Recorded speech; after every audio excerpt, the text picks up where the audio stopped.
गेल्या अनेक महिन्यांपासून कांद्याच्या दरामध्ये सततची घसरत झाल्याने महाराष्ट्रासह मध्य प्रदेश, गुजरात, राजस्थान अशा वेगवेगळ्या राज्यांमधील कांदा उत्पादक शेतकऱ्यांचं कोट्यवधी रुपयांचं नुकसान झालेलं आहे।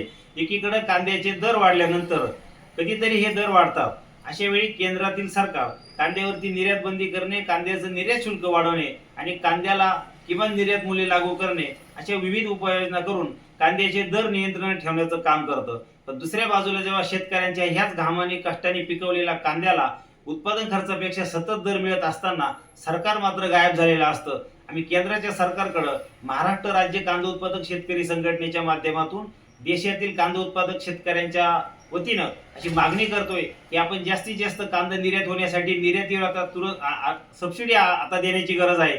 त्याचबरोबर आपला जो कांदा आता शेतकऱ्यांनी तोट्यामध्ये नुकसानीत विकलेला आहे की कांद्याला खर्च येतोय 2,500 प्रति क्विंटल आणि दर मिळत आहे 600-500 पासून तर 1,000-1,200 रुपये प्रति क्विंटल।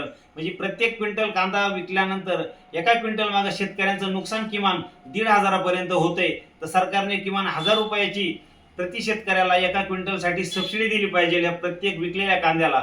आणि ह्या संपूर्ण कांद्याच्या उत्पादक शेतकऱ्यांचं अर्थकारण जर सरकारला चांगलं घडवून आणायचं असेल तर निर्यातीवरही कुठलेही बंधन ठेवू नये या पुढील काळामध्ये आणि आता जास्तीत जास्त निर्यात होण्यासाठी अति तातडीची उपाययोजना सरकारने करावी।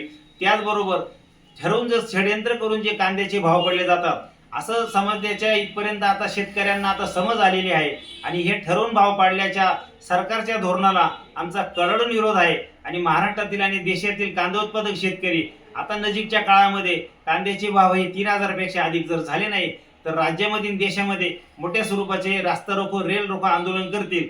याची दखल, याची नोंद केंद्र व राज्य सरकारने घ्यावी असा इशारा आम्ही महाराष्ट्र राज्य कांदा उत्पादक संघटनेकडून देत आहोत।